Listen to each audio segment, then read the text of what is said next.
a whole round of table full of people per se. I mean, we need to probably change the name to Round Table Talk. I mean, it is a round table per se. True, maybe. It's a consideration. But just a quick introduction to the people I have with me today. Right to my immediate left, I'm looking at it online. It looks like my right. We have Sean. He's, as you guys know, he's our social media specialist. I guess you could call him a specialist because sometimes I have to help him out. I mean, I don't know. I'm just joking. Sean is our social media specialist. To my immediate left and to your right again, we have Sydney Bradley, who's new to our team, and she's a community organizer / social advocate for or liaison is the word we use, right? For our organization. To my immediate right, everybody knows him. Your left, we have James Henderson, who is the partner at Newbie Corp, CFO of Black Push. And we have 3 different very interesting topics to talk about. And the reason why I have all these people on here is one of these topics is probably going to be like 3 to 1. And we could probably even add Disco into, who probably has an opinion on this too. But I mean, Ryan, about the COVID shot, I mean, we have 3 to 1 per se, because there's one person at the table who is definitely not going for it. Not yet, at least. So, Sean, tell us, what is your apprehension for the shot? My apprehensions are, good. My apprehensions are basically, for one, I mean, they kind of rushed out this vaccine, and within rushing out vaccines, you need a test period. Reason why I have. And it wasn't doing a caption. I'm sorry. Go ahead. From what I understand, Johnson & Johnson already had a pullback on their vaccine. So usually they have maybe a 8-year period or 10-year period of when they actually are testing vaccines. So I mean, in this period, I mean, and it's still not FDA approved, correct? It is not. It has been given authorization to be speed tracked, but it hasn't been FDA approved as of yet. No. I'm just really slow to move on things. Sometimes I have analysis paralysis. I'm a real analytical person that my mind leads me to travel down corridors that most people are just like, yo, you thinking too much about that, But I'm like, well, what does this scenario lead? What does this scenario lead? I'm like I look at a chessboard and then try to think, where are these things going to? And then why are these things being moved ahead so quickly? Right. So that was pretty much my apprehensions. In addition to in life you just kind of make the best decision you can, with the opportunities or things that you see at the time, and that's what I've been doing. So for you, Sydney, I know that you had mentioned to me earlier that your whole family has been vaccinated, right? Yeah. Why do you guys find it? Why is it so important to your family that everybody was vaccinated? Well, with COVID, I definitely went a little COVID crazy when it first hit, with the whole we need to stay inside, we need to wash our hands. And Sean, I've even noticed you wear your mask regularly, so it's not that you don't believe in COVID. I'm surprised you ain't got it on now. Yeah. I mean, I just thought, for this I would keep it off, but. So I mean, I just find it interesting that you don't want the vaccine, but doesn't seem that you don't believe in COVID like some people do. Oh no, I totally believe it's true. I just don't totally understand exactly how it's being transmitted, and the way that things are being presented. I don't know if that's accurate. Mm-hmm. So I'm just a thinking person that I like to take an assessment on my own and look at the picture that's being painted and then say, okay, what do I gain from this? And speaking of that, I know, James, you've been fully vaccinated, right? Yes. What's been your reaction to the vaccine?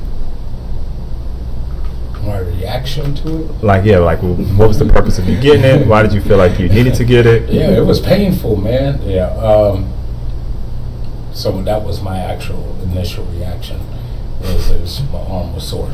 But I actually went ahead and decided to do it because I do like to travel, and with my grandchildren being, my grandson being as young as he is, and my other granddaughters being their age and stuff, I didn't want to be the reason why they got sick when I came to visit, whether I was driving or on the plane. And nowadays they're packing the planes in. I just, I didn't want to take it when they first were talking about it. Oh no, I won't do it, this, that, and the other thing. But when it came down to me, making that decision, do I want to be the reason why somebody else is getting sick? No, I don't want to be the reason. So I went ahead and took it. And it was just, it just made sense for me to go ahead and at least try to protect myself and protect the people that I love. Because, I'll share this with you all. I heard a story earlier this week, on Monday, actually, where a co-worker was an anti-vaxxer type and got it. And his family got it, wife and kid. And his wife is currently fighting for her life now, because of COVID. And is that something that possibly could have been prevented had they taken the shot? Yeah, the possibility is pretty high. But that's not to say that they wouldn't have gotten it. It just maybe wouldn't have affected her in such a severe manner. Right. And a lot of people that are getting COVID still, some of them may actually have underlying issues which make it so much easier for them to get it, that and it affects them and maybe possibly even take their lives. So one of the things I look at is like, I'm data driven like you, right? I have to admit, like, I was very skeptical of it, even when it was originally talked about. So just telling my story, and you can kind of testify to this. So last year, I remember I was supposed to have surgery, and I was getting ready to have surgery, and literally, they had just changed the policies where the governor had opened up the state of Georgia to start resuming surgeries, and I had went to go get my test. I went to go get tested at the hospital. They made me go, and they were doing it because it was on a Saturday. My surgery was scheduled for Monday, so they were doing like one of those quick tests, but it was still a PCR test, but they were doing it like where they sent it directly to the lab to get the results back. And I remember driving home. Well, no, I wasn't driving home. I think I was going to do an orientation class, to teach orientation class at my job, and I'm getting like halfway there, and I get a phone call saying like, we have to cancel your surgery. I'm like, for what? You have to cancel my surgery? Like, what's going on? There's like, your COVID test came back positive. I said, there's no way. There's absolutely no way it could have came back positive, because I've been going to Georgia Tech getting tested. I've done a rapid test. I've done all these things, and there's no way. So I didn't believe it. And Jane can testify this, because I called Jane. I was like, this got to be a fool. How are you feeling? He was like, he was fine, and we were in the same place at the time. And we ended up, I ended up going to Georgia Tech the same day. And I went to Georgia Tech, and I went and got the COVID test, and it came back negative. So within 4 hours, I had tested positive at Piedmont and tested negative. And I think Ryan, he's going to post up some articles that I had sent him, but literally I had tested positive and negative within 4 hours of each other. So I was extremely upset. I was calling everybody. It's like, hey, I need to know why, which one is positive, because I worked in the industry where I worked in a restaurant, and there was over 140 employees that worked under me. So it was like, I didn't want to be out there working knowing I could affect somebody. So James ended up getting tested, I think, too. His test came back negative. And then we end up, the next day on Sunday morning, I went to this other place that was doing a COVID test, and I went and got tested there. And that test came back a couple of days later, negative. So he has two articles that are posted up, and one was on the Fox 5 and the other one's on 11 Alive, where they had an article about me. It's like, COVID, Cobb County man tests positive and negative for COVID, just hours apart from each other. So we was talking about the unreliability of the test. So they made me quarantine for 30 days. 30 days later, I went back to Piedmont, did the test again. What do you think happened? I tested positive again. So at that point, they made me quarantine for 45 days or something like that. And at the same time, while all this is going on, we're in the same area. Right. He's good. Right. Ever since I'm testing positive, he's going to get tested, no problem. And then it took me about 45 days in order to get clear of that. And then I ended up scheduling me for surgery. And right after they scheduled me for surgery, do you have the one, it was like the hospitals, the one about the hospitals? But right after they had scheduled me for surgery, I went the day before my surgery, which is July 26th or June 26th or something like that. The day before I went to the hospital to get tested, I came out negative. And James testified to this. About 2 weeks into the hospital. I'm 2 weeks into the hospital. I'm sitting in the hospital, and I get sick. I get extremely sick, stuttering, and fever, throwing up. everybody's like, what's going on? So they end up testing me for all these different things, and it came back that I had E. coli. There was some fluid in my lungs, and then that's the one. Yeah, that's the right one. And then they end up coming back that I had COVID again. So this article right here is on the screen now. It says, despite safety measures, COVID-19 infecting patients inside the hospital. So remember, prior to the hospital, I was free of COVID. 2 weeks into my recovery from surgery, I ended up testing positive for COVID again. And at that point in time, it had come out that like there was only 2 people in the whole country, and I think in the world at that point, who they had been able to prove that had been tested twice, like COVID positive twice. I was one of those people who were reinfected. And the second time I had it was totally different experience than the first time I had it. Like, of course, I was recovering from surgery, had E. coli and all this other stuff. And I just look at like the toll it put on my body. Like even today, like my taste is not always there. Even today, like my memory, like one of the things that I've found out recently, and I've been reading articles about, is that people who have had COVID have been complaining about memory lapse and all that kind of stuff. My memory's not always there, so I'm taking Prevagen at this point. I feel like an old man. I'm taking Prevagen. I'm trying to keep it all together. And by the grace of God, thank God for the people we have working here. You know, they help kind of keep me on track. But just the impact that it has on a person's body, to me, is something that you just don't forget or miss. So like I was even thinking about this the other day, like from just October of last year to right now, I've had to personally bury or be a part of 3 funerals that I know of people who died from COVID. One lady, literally, I remember her last year. We called her while she was in the hospital. She's like, don't worry about it, I'm going to beat this thing. I got this beat. That was a Saturday.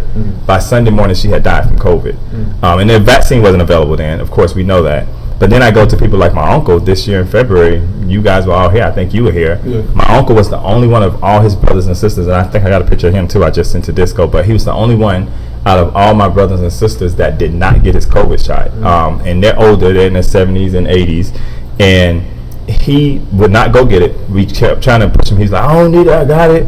And all of a sudden, he ended up the story was weird because we couldn't find my uncle for like a couple of days. And finally, somebody was like, well, let's call the hospital and see where he's at. And we called the hospital, and that's how we found out that he was even in the hospital. And we didn't know why he was in the hospital. We just knew that he was in the hospital. And when we found him in the hospital, he had only been there 2 days, and he was unresponsive in his day number 2. Like 2 days after he had been in the hospital for COVID, he was unresponsive. And by the time we got a hold of him, he was in ICU already. He was already on a ventilator. He was not able to respond. His brain memory, he had lost I think he had 20%. He was working off 20% of his brain functionality. And I remember, one of the things that I can never forget is I still remember the day I went down there when the doctor said there was nothing more that they can do for him. And I had to go talk to my uncles and aunties and make the choice to take him off the ventilator. I still remember sitting in the room because they had put on the whole PPE suit. So I'm sitting in the room and I'm talking to him, and I'm like, I just want you to know, you're not alone in this process. But having to go through that, and when they pulled him off the ventilator, him literally dying 4 minutes from the time they put him off the ventilator to the time he died. And then I keep going past that. A young guy who was a member of my church just recently died, 38 years old. And just from the same thing, COVID, didn't get his vaccine. He had underlying conditions, but still, it's the impact that it has on a person. Once a person's gone, you can't bring them back. You know what I'm saying? And I don't want to say it like that, but my uncle didn't have any kids. He had us as a family, and he left us as a family, but you know what I'm saying, he wasn't responsible for a 5-year-old or a 6-year-old or a 10-year-old that he had to continue to raise. Or if something was to happen to him, he was going to be leaving his wife or his husband or her husband or whatever to raising the child by themselves, right? So that's something that I always kind of think about, the void that it leaves on a family, to lose somebody, definitely when you didn't expect to lose them. You know what I'm saying? I think it's different when you death is hard. Even my grandma passed, we knew she was going to die. Right. It was difficult still, but to just that unexpectedness of it, to be dealing with somebody 2 days of my uncle literally called me a week before that. It was hey, have you heard from Ian? Or hey, have you done this? Or hey, I need some ice cream. You know what I'm saying? A week ago. And all of a sudden, next thing I know, I'm trying to figure out how to plan his funeral, how to get the money in his bank account, how to do his life insurance policy, what kind of casket should we get. You know what I'm saying? Just the impact of it. And I think personally, from my opinion, again, because of COVID, the reality is that the myths out there. Let's talk about the myths, right? Some of the myths is that they came up with the vaccine so quick. COVID has not just come around. Every article that you read about it, it's been around for years. Almost 10 years they've been working on COVID and the impact of it. They knew it was around, And so, of course, when people talk about the vaccine coming out quick, it was not a quick vaccine. This vaccine has been in the works for a time. They sped it up in the end because now that the virus was so detrimental, they had to do something about it. But COVID is one of those things that too, and I think this is for everybody, like COVID is one of those things that it doesn't just impact you. And that's the part that it makes me so mad. Like before the vaccine, when I used to walk into a grocery store and people used to be in there without a mask or without like washing their hands, it always irked me because like this is something that just doesn't impact you. And I think that's a big part of the debate. Like people really think that it's their body, they can do what they want to do with their body, and it doesn't impact nobody else, but it does, right? Right, and that goes exactly into like the social distancing that people are not following. Right. The 6 foot rule where people are standing right behind you and you're checking out in the grocery store. It doesn't make any sense because that's not just your autonomy at that point, that's the person who you're standing next to. What school you went to? Throwing out autonomy on us. Autonomy. Bring the microphone to. But and it's not just impacting you. So Sean, like for you to be, you haven't got it. Right. Earlier today you said that your wife has it though. I have. Yes. And your wife has it because She travels. she travels a lot. Yeah. Yeah. I mean, for me, even we have a lot of friends. Pretty much, I would say about 95% of people I know have gotten it. I have family members that's, like healthcare professionals. Other people that just, wanted to travel. They've been out of the country, so they all got it. And I have people that haven't gotten it, that are healthcare professionals, have gotten COVID and recovered fine. I've had other family members that said they had COVID-like symptoms, so they had to, fall back, and they actually have underlying symptoms already. So, I mean, I feel like, don't make me the advocate for it. Like, you represent the non-vaccinated community. Yeah. And his name is, so, but I still feel like, like when it first started taking place and, you start seeing kind of people just dropping left and right, it was like, with all of that going on and all the things like in politics going on, it was just a bombardment of like negative information going on. And at a certain point, I just kind of checked out from social media. With quarantine in the house. Although with quarantine, my lifestyle didn't change much because I was doing remote working anyway. And I mean, probably the only thing that we didn't do as much as we were doing prior to that was seeing our family that lived, 8 minutes away, and then we started like getting our groceries delivered, wiping them down, make sure everything is disinfected, washing your hands to the point now you got your skin is cracking and things like that. But also when I was looking at people going to the hospital and then them saying, well, you have COVID, but we can't do anything for you. We can put you on this ventilator and, or you have COVID, you need to go quarantine at your house. So I'm like, this is essentially me taking my car to the mechanic and I'm like, yo, it has a problem. And then you come back and tell me, oh, it has a problem. I'm like, well, that's what I told you when I got here. So you're telling me nothing. But you're telling me that I should go take this drug that I really don't know what's in it. I mean, although they tell us that with other drugs too, and you don't know what's in it.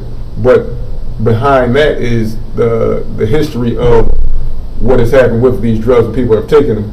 So, until I could, in my mind state, I was thinking, well, when they approve this for like the military, then I would be a little bit more less apprehensive about it because you wouldn't give it to your military because you need that. You know what I mean? So, But I mean, think about it like this too. So, I mean, in Texas, just recently in Texas, there was a hospital who got sued because they made it mandatory that everybody in the hospital had to have the COVID shot. The people who didn't take it, they either furloughed them or they terminated their employment. And they took them to the Texas Supreme Court, and the Texas Supreme Court kind of struck down the whole argument. It was like, no, you need to get it done, right? Do you think that as a civilization we want to lose our whole healthcare community? I mean, that's a very vital. I don't think that I don't think that people will like cut up their nose to spite their face to a degree, but I also know how business works, and a hospital is a business. There was reports of during COVID, flu diagnosed just went to 0, and then COVID went to a ridiculous amount. And I'm no healthcare professional, so I don't know what data is coming through, but I know that flu didn't just go away, and all these other diseases didn't go away because COVID was here. But you got to think about what COVID exposed, right? COVID exposed that we were not as clean as we thought we were, right? Yeah. And that was the big part. Even the flu, I mean, any kind of virus can be killed if we keep everything clean, keep everything sanitized. And COVID maximized that for us. Like, people were walking around, like, I carry on my keychain, there's a bottle of sanitizer now, right? I mean, I'm just saying. So, I mean, the reality of how I think they were using like the model of Switzerland. They were kind of tracking Switzerland and say, okay, let's see how their flu numbers are now that they're kind of past that point. Because if we can see their flu numbers, then that'll kind of give us an inclination of what we're going to be experiencing during the flu season. But if you're washing your hands for 30 seconds, if you're using sanitizer all the time, if you're wiping everything down, flu numbers should come down because those are viruses, right? We're constantly killing those viruses. So there certainly be nothing that surprises. It's actually a good thing, if all reality. Don't get me wrong. I didn't say it wasn't good, and I didn't say that. I'm trying to make them, y'all. I'm trying to get them on my team. I can get the vaccine here right now. Hey, look, you could do that, but I don't think I would take it right away. I mean, those are things that everybody should have been doing anyway. I mean, I was doing them. My family household was doing it anyway. But I still am not blind to the fact that if these numbers were at a certain rate by historically for the last 5 years they were this number, and then now this year they all of a sudden fell off a cliff, and then reports of like people dying from other reasons, but then being marked as a COVID, and it's like but it's like you see so much information that you almost don't know what's the truth and what's not the truth. Right. You're bombarded constantly with information, and it's kind of to a point where you're like, okay, I need to basically hunker down, do the things that I've been doing, keep me safe, and see how it falls out. Not to say that I'll never get this vaccination. I've gotten the flu vaccination before, but in the flu they change their vaccination like every couple of months. Exactly. Yeah. So what that tells me is it doesn't work. Not saying that that doesn't work, but it's more history behind what's there. So for me, I'm kind of result driven in the point of, if you tell me this is what happens with this, like with a tetanus shot or the measles, and we got rid of that by doing this, I want the same results. But we need the data to actually get to that point. So until we get to that point of the data, I'm still skeptical about what's being done. But science is almost built off of the idea of evolution. So viruses change, they evolve. Diseases change, they evolve. So vaccines have to change and evolve. They have to clearly get with the times, just like society. Like the technology we're using today, it's not anything like the technology we couldn't do this 10 years ago. I totally agree. I wouldn't even talk about 10 years ago. I wouldn't even have my laptop sitting here. It would be trying to be plugged into somebody's phone line and trying to get on AOL and waiting for that. You got mail. You know what I'm saying? Like, so technology does evolve. I'm not saying that it doesn't, but the testing on it and the results need to be presented, and that's what I need to see in order for me to make an educated decision on whether I should move this way or move that way. Now, I mean, consider this, right? So if months from now they say, oh, everybody that got the COVID vaccination, you now have blah blah. We all seen those things that come on, and you might have melanoma, you might have blah blah. You took this between this time and this time. Not saying that I'm all into that, but if that did come across, you can't even sue these people. Well, if that came across, there'll be millions and millions of lawsuits. I understand. I'm not talking about lawsuits. Forget about that. If that's the case, then there's going to be millions and millions of people who are going to be out of here real soon. It's going to be like the Avengers series. Half the Earth is. Which possibly could be. It's going to be. But the reality is that. So we talk about data driven, because I'm going to shift subjects here in a minute. But being data driven, the reality is that we are seeing that people who are vaccinated are surviving this a lot more than people who are unvaccinated. And that's the reality. Like we have, no matter how we want to isolate, and that's the reality. Like of literally of people who are not being vaccinated, we're seeing them either die. Definitely, even those who have pre-existing conditions, we're seeing them die, or we're seeing that they're not surviving. While those who have been vaccinated seem like they're able to fight. Like I know friends who have been vaccinated who have caught in COVID, and they're very upset because they, in their head, they thought that when they took the shot, that was just to make them immune. But that was not the reality. That was never the promise. The promise was that if you took the shot, it would prevent you from ending up on a ventilator. And that's what people have to remember. And I just think that, like you, I get it, right? Because I was, even with COVID, probably a year ago before I had COVID, I was like, nah, forget it. But, and even after the first time I had COVID, I still probably been like, nah, forget it. But it was that second experience and the impact that it had, and then seeing the impact it's had on people since that time. And it's harder for me, definitely been in ministry, it's harder for me to go visit. It's easier for me to go visit somebody in the hospital who's still functional versus going to see somebody in the hospital who has 100 tubes running out of their body and depending on the machine to live for them. And that's something that I think that doesn't leave families. Like I was just reading an article earlier this week. There's a sheriff down in one of the counties in Georgia where they just had to bury, I think, like their child, and the child was like somewhere between 4 and 8, I think. And that loss is something that you just can't feel. So it's like, and it's interesting because I was telling them earlier today, like I have friends who say I'm not getting the vaccine, but my mama need to go get in line and get that vaccine. So you gonna send mama to go get the vaccine, but you sitting at home and like, nah, I'm good. I wait for my doctor to tell me to go get the vaccine. I never sent anybody to get any vaccine. No, I'm not talking about you. I have some friends, and you know some people I'm talking about. They have sent their parents and like, yeah, you need to go get your vaccine so you can make sure you push through this thing. And the reality, but then this is too, and this will be the last thing I say on COVID. But the reality is that we've seen enough people get vaccinated around us. Like you just said, your wife, you say your whole family. I have a whole bunch of members in my family. You know a whole bunch of people, right? And me, all three of us on this side over here have all been vaccinated. And I don't have a third eye yet. I don't feel anything. I just got my STD results. I'm good. Nothing extra, you know what I'm saying? So far. Right. But this ain't what is it? But you know, here's one of the things. You know, there's testing on a large scale. You know, and this is particularly black people because of our history with the government, and when it came to testing, what comes to mind is Tuskegee, being one of them, and there's a lot of distrust, even though we have made so much progress as a people. We're doctors, you know, and attorneys and whatnot, and a lot of it, that old sentiment of not trusting the government when it came to testing is still there, you know, and you know, so that could very well be part of the reason why some aren't taking it.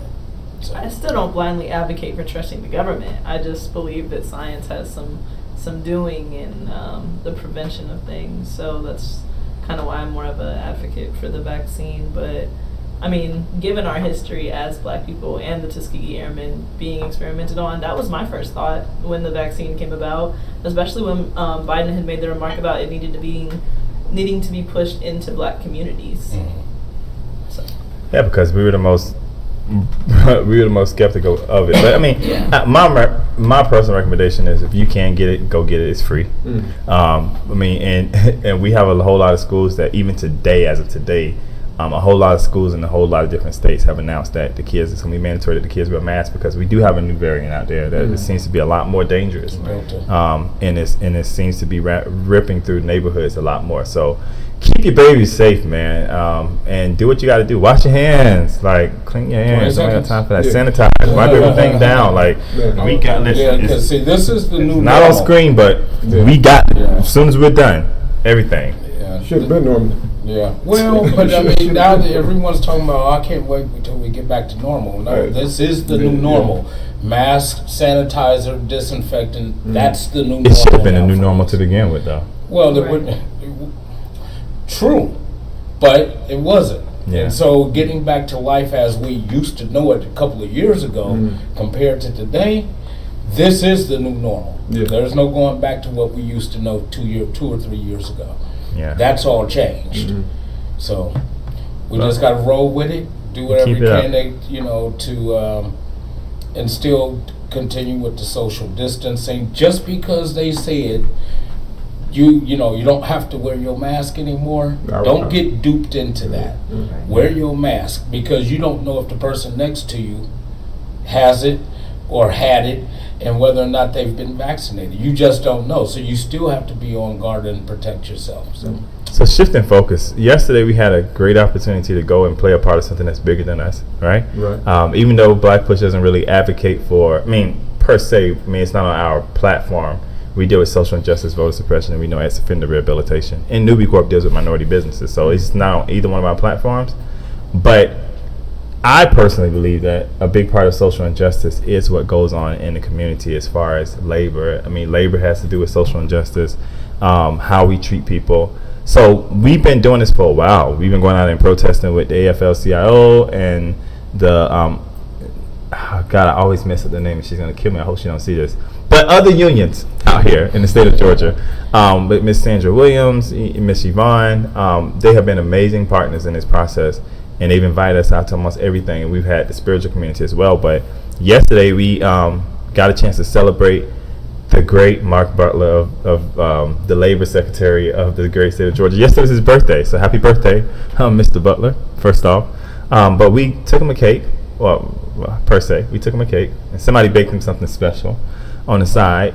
But the whole purpose of us doing this is that, as you guys know, the federal government has been offering or increasing or extending unemployment benefits, where they've been giving out whatever your state is giving you plus an additional $300. And the governor of the state of Georgia decided that if he got rid of this supplement and got rid of the unemployment program, that he would push people back to working. The reality is that some of the jobs he's trying to push people back to work at still don't pay.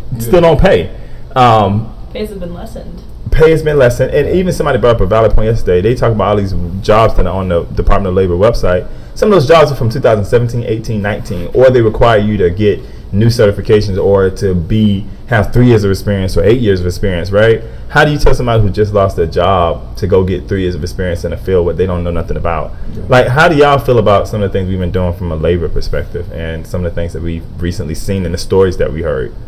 All of this has been really tragic. Yeah. When you pull away resources from people, you're pretty much just going to get anarchy.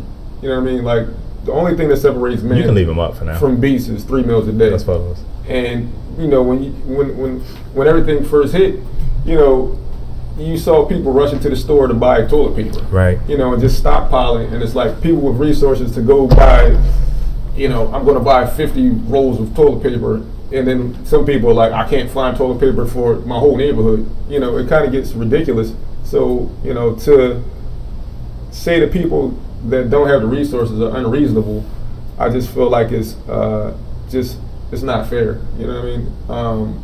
If the shoe was on the other foot, they would want the same help that these people are looking for. So, if people would just live by doing to others, you wouldn't need any other rules. Yeah. It's a shame that people that have been able to amass, a lot of wealth would just try to just push other people off the map or under the rug or wherever they want to go. It's just kind of crazy.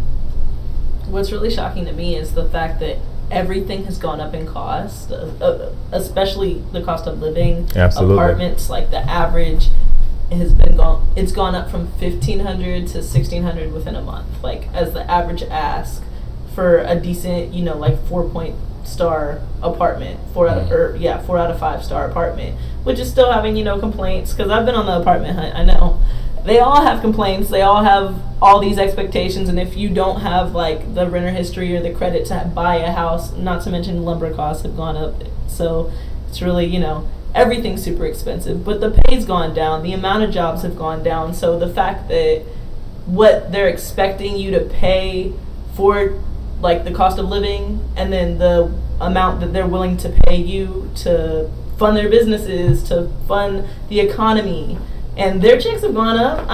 So yeah. Yeah, but it hasn't trickled down enough to the common working man. And but so it never does. It's still, and each state is going to end up having to make the compensation for and I can see where his, I can kind of get the idea of where he's coming from as far as the state is concerned and getting people back on their feet and working again. The problem is you're not paying these people enough for the job that they're getting ready to do. Bottom line. And so the there's risks. going to have to be, and you still have the risks of that come along with being exposed to the general public. So, until you can do like California or somebody and, minimum wage is $15 an hour, you're going to have a lot of people like, man, look, I can, bump this. Workers need hazard pay. What if you get sick and you have to be out for 2 weeks? Right. Where's the guarantee that you're going to be able to pay rent? Right. Yeah, and this is the thing for me. It's like Georgia pushed people back into the economy, but we didn't build the economy for the people. So I mean, it's like, how do you say to them, like, hey, go back out into the economy and go out and do a job, but we didn't build an economy that suffices for you to be able to survive. Like you were saying, in the middle of COVID, I rent, right? In the middle of COVID, my rent went from $1,200 to $1,300. In the middle of COVID, when I was like, what I'm saying, my owner was like, oh, I don't care what you got going on, but I need to take my rent up $100, right? And I mean, luckily enough for me, I was able to push through it, right? But there's some people out there who can't. And there's some people out there who are still struggling with it. Like, how do you sit around, like, I don't get how a state that our real true minimum wage is $5.25 an hour. The only reason people get $7.25 an hour here is because federal supersedes state, right? It's not cheap staying in Georgia no more. Like, my family, I remember from Florida, my family's always like, oh, we're moving to Georgia because it's so much cheaper. It's bit mean from where I'm from down South Florida. Ryan knows this. Like, it's truly expensive, right?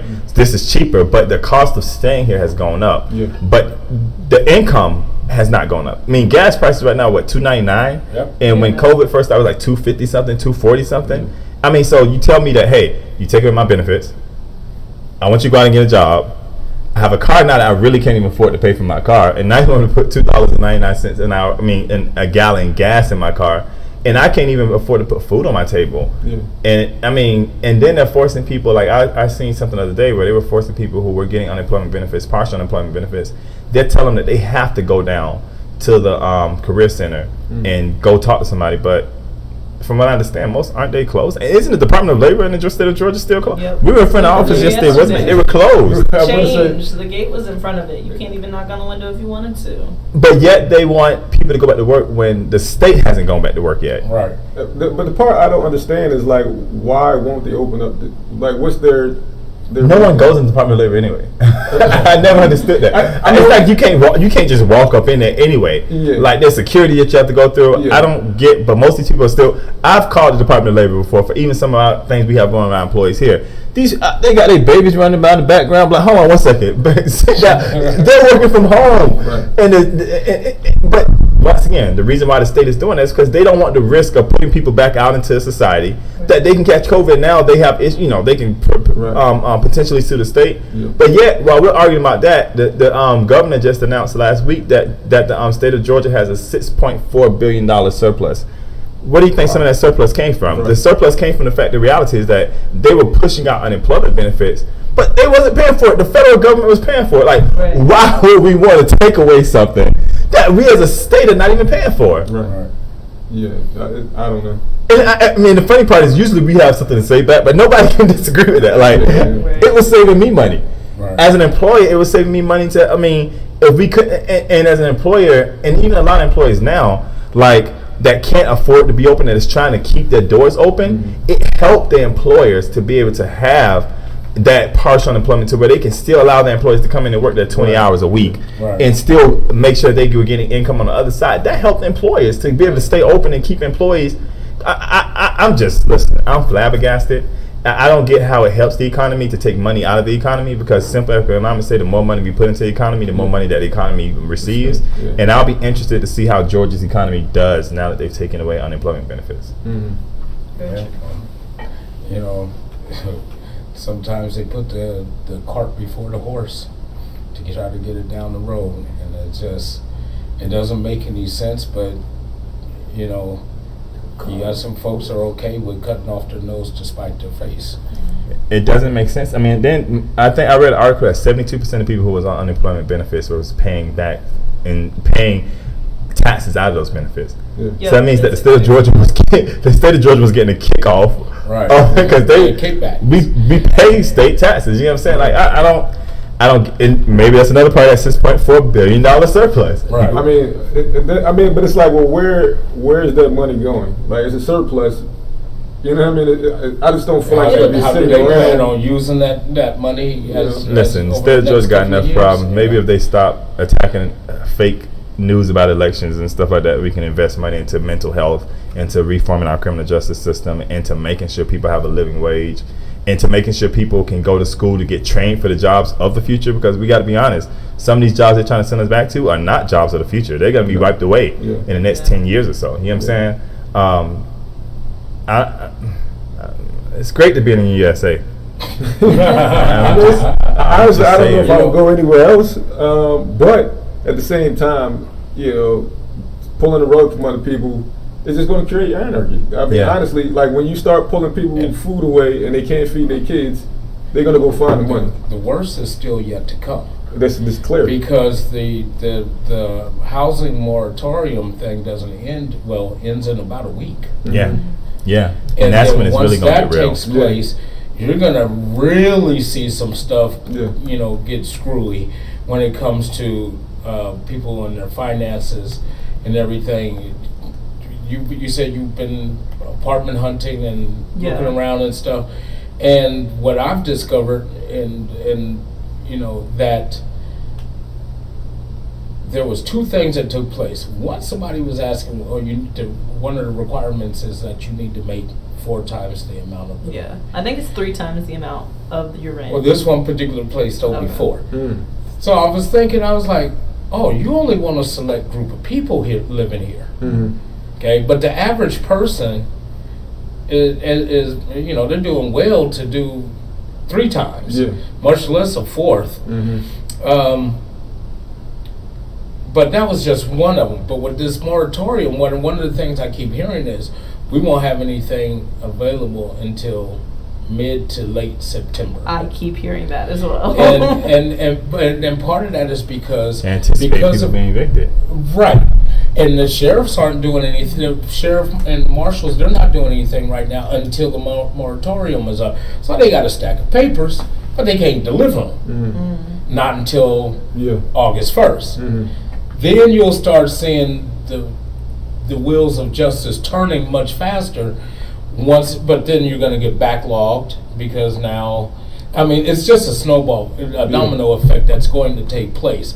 Meanwhile, these folks are back and forth. They got to take off time to go to court, but they're supposed to be at work at whatever, you know, $11, $12 an hour, whatever it is. But is it justice that they're losing their houses because they're getting paid such a small wage? No. I mean, the wheels of justice, like instead of them just building with the surplus of money, instead of them just building more affordable housing for people, they're just waiting to kick them out when the time runs up. Yeah, and the thing is that there's going to be a lot of people who with their mortgages. So right now it's a seller's market, and if you're a seller and you've gone under because you just ain't been paying your mortgage over these last few months because you've been out of work. Well, now you either got to sell it and get rid of it, get it out of your pocket real quick, or either you sell it or you're either back at work or doing something to get caught up because your time frame is up. You know, in about a week, and after that, you're going to I think you're going to see a swing in the housing market because of that. You know, and then it's going to become a buyer's market just that fast. So instead of getting an apartment, you'll be buying a house. I mean, I'm all for young investors now. No, I'm just saying. I mean, those are the things that we have to take into consideration when you talk about labor, and then the stuff that follows that it's connected to, and how it's going to affect a lot of people here and across the country. Much, you know, not to mention the state of Georgia.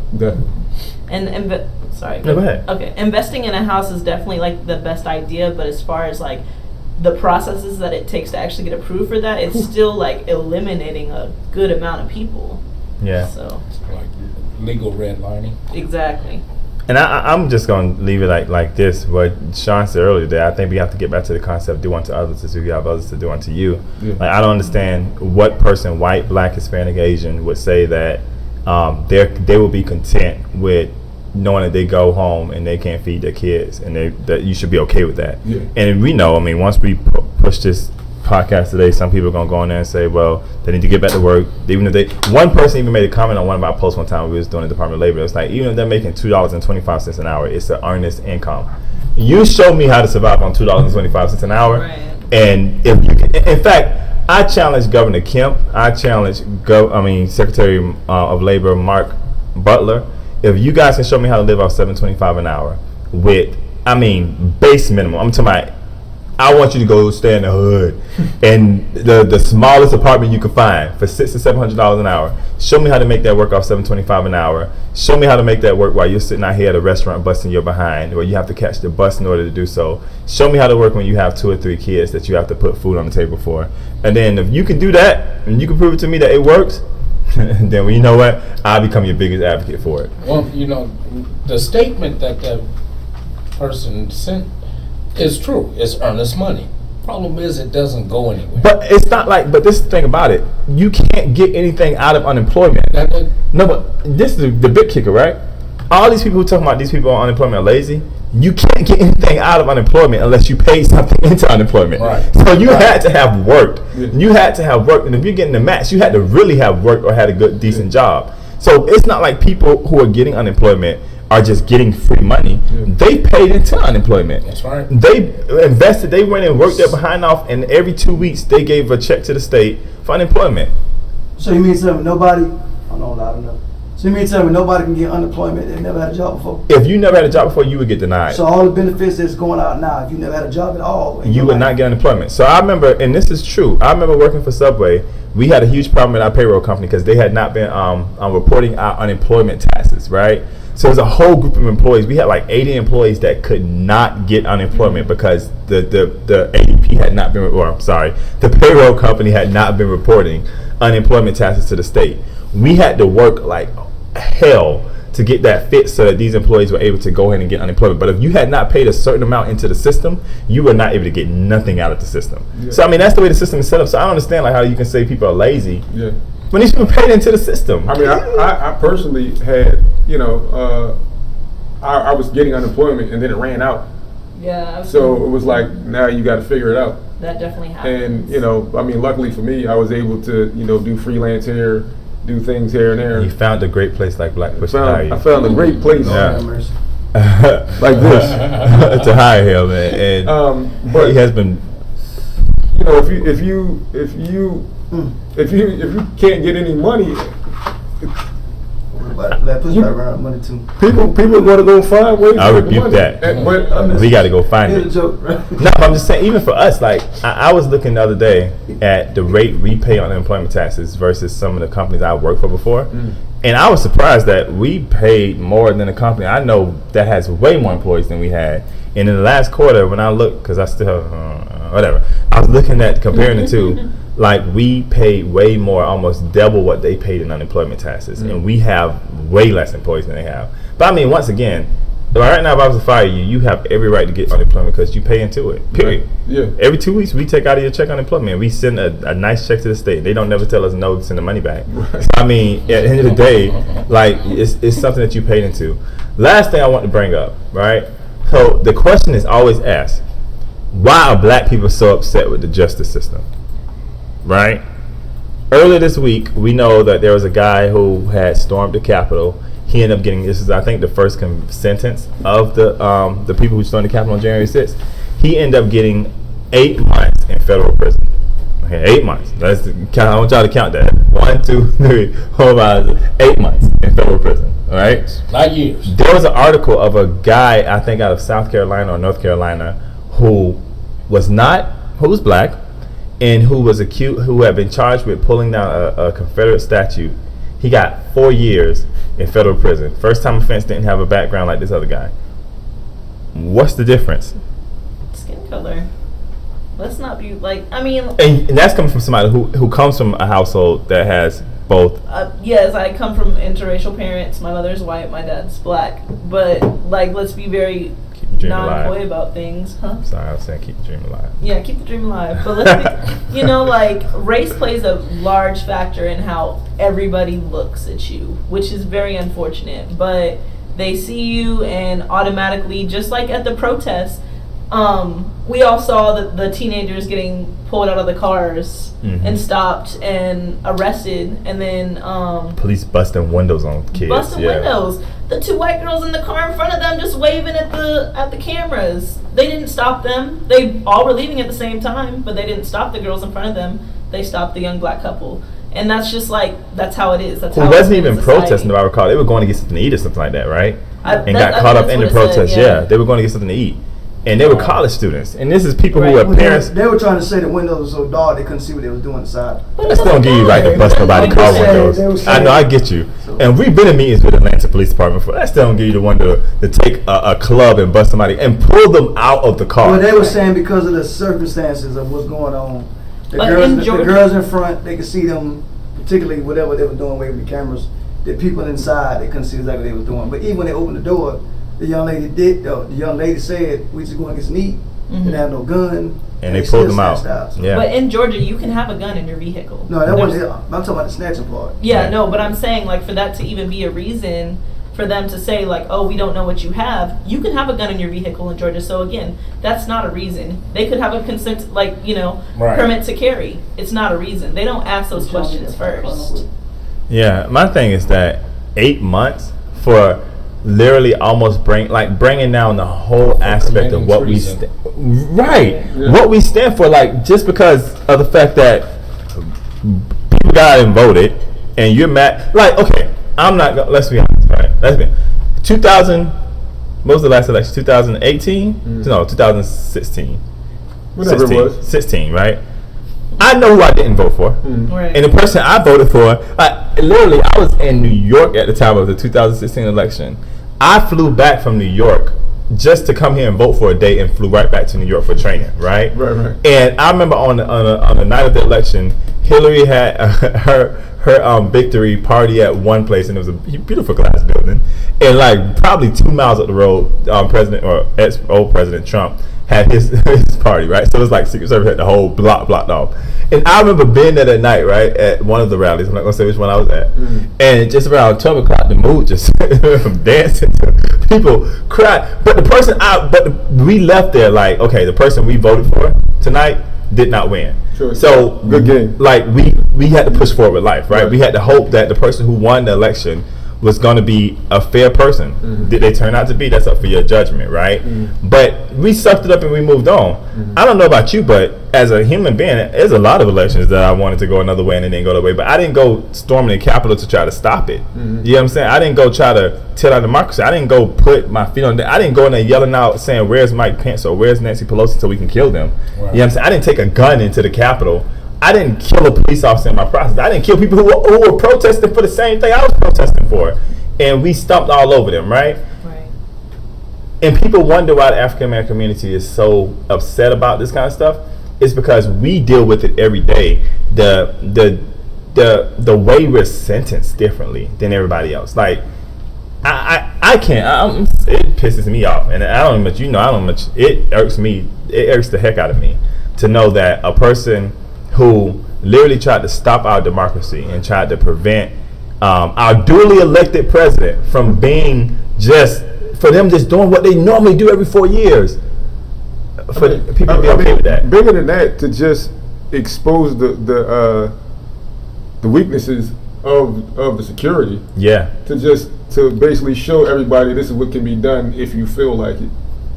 Well, I don't know if I understand. How much you would say. I wouldn't say the weakness, as opposed to someone calling them and telling them, "We got lunch for you over here." Everybody is coming to have lunch over here. I mean, but you don't have to worry about whether or not you're on duty. I agree, but also, I mean, that still exposes the weakness. Yeah. If you can manipulate the system, if you have enough reach to say, okay, you guys come over here. That's to me, that's a weakness in security. If you're the president, you have to reach. I don't know who did it. I wasn't there.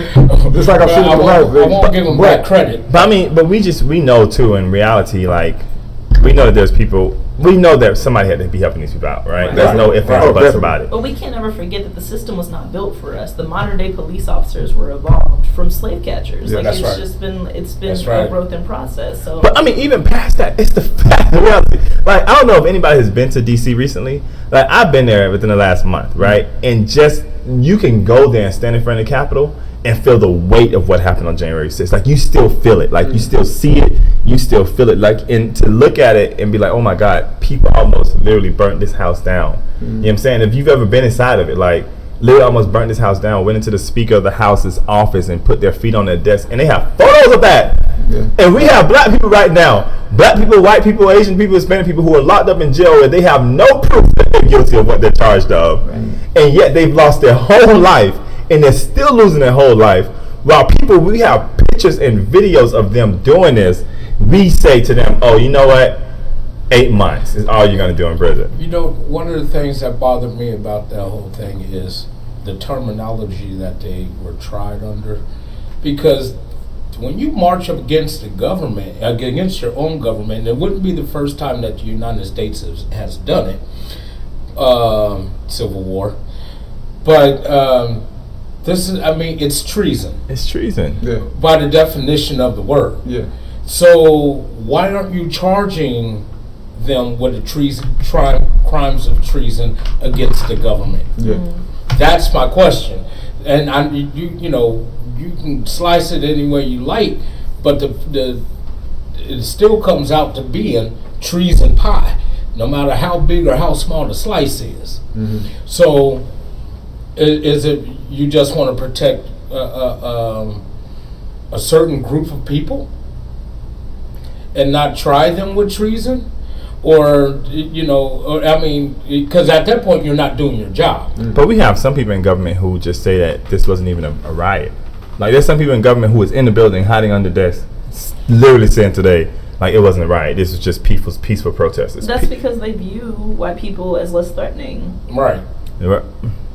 I mean, but it's still, my thing is like, if justice is going to be justice, it has to be blind, period.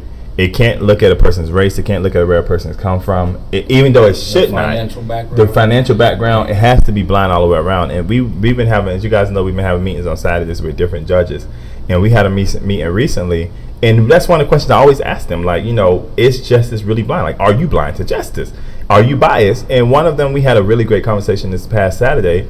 And they were talking about being biased and about like they were saying that everybody has bias in them, right? Yes. And one of the judges was using an example that she used to look at like a certain zip code, like when she's seen certain cases coming from a certain zip code, she's like, oh, this has to be a drug crime already, right? And she said she had to really kind of check herself and be like, you know what, I can't do that, right? I can't be in this position and look at just based upon the zip code, be ready to write somebody off just based upon the zip code because I know the area, right? Right. But listen. For me, I would say this just for me as a personal thing. Like, I know what it feels like to be unjustly prosecuted or unjustly sentenced. Yeah. And as a system, as a society, we haven't gotten as far as we thought we've gotten. And if we don't stand up and do something, then nobody else will. And that's the reality of it. So we have to get out and vote. We have to get out and tell people, like, that we have to get out and educate people on this kind of stuff. That's we need to continue to have the dialogue about it. And we need to let our kids know about our history and where we come from, because if we don't let them know about the history and where we come from, we can't get mad when they don't want to stand up for what they currently see because they don't know our history, right? I don't know. It irks me. 8 months. I'm sorry. 8 months. Isn't that also is up for arbitration, isn't it? As far as like the history of things. Right. But you know, the crazy part was Senator Rand Paul, and we'll kind of end here, but Senator Rand Paul was saying to Anthony Fauci and the CDC director, they were all testifying before the Senate this week. And he started his statement. He said, do you know that lying to Congress carries a charge of 5 years in federal prison? So he was trying to insinuate that Dr. Fauci had lied to Congress, right? And that alone can sentence him to 5 years in prison. So lying to someone where you've caused no harm, no one's lost their life, can get you 5 years in prison for lying to Congress, but rioting the Capitol gets you 8 months in prison. I mean, it depends on who you know. It depends on who you know. It's crazy. But I want everybody, so just thank you guys for being on today. Thank you guys for being willing to be on today. I think the dialogue was great. We're going to continue to talk about this and have these conversations. Tomorrow, actually, if you tune in tomorrow at 2:30, we will be talking about Georgia just actually passing a rule to allow for companies to sell cannabis oil in the state of Georgia. So we'll have dispensaries coming to the state of Georgia in the next 6 months. And investments into that. Which I am very, very interested in knowing how this conversation will go. You know, I don't go either way. But so people who have medical marijuana cards will be able to actually go into dispensaries now in the state of Georgia and actually be able to buy THC. So that'll be very interesting. So we'll be talking about it tomorrow, and hopefully we'll have a parent on tomorrow who was fought to advocate for that. So that'll be tomorrow. But we just want to remind everybody, August 13th, we have our One Accord event, and there's information on our website and on our Facebook page about it. So if you're a pastor, you're a leader, you're in ministry, we invite you to come join us on August 13th at Tabernacle International Church in Lawrenceville, Georgia. At 6 p.m., we'll be hosted by Apostle Fritz Musser and his lovely wife, Pastor Lisa Musser. So we look forward to that event. And just stay up to date on our website, www.blackpush.org or www.nubi, that's NUBICORP.org, for more information about things that we have going on. And you guys, let's continue to just have the conversation, have the dialogue. Thank you guys for being willing to talk to me today about COVID and about what else did we talk about today, James? Justice. COVID, labor, housing, and justice and housing. We talked about a little bit of everything. But thank you guys for tuning in. We'll be back tomorrow at 2:30. And until next time, be blessed and stay safe. Wash your hands and don't be afraid to get a vaccine. Wash your hands.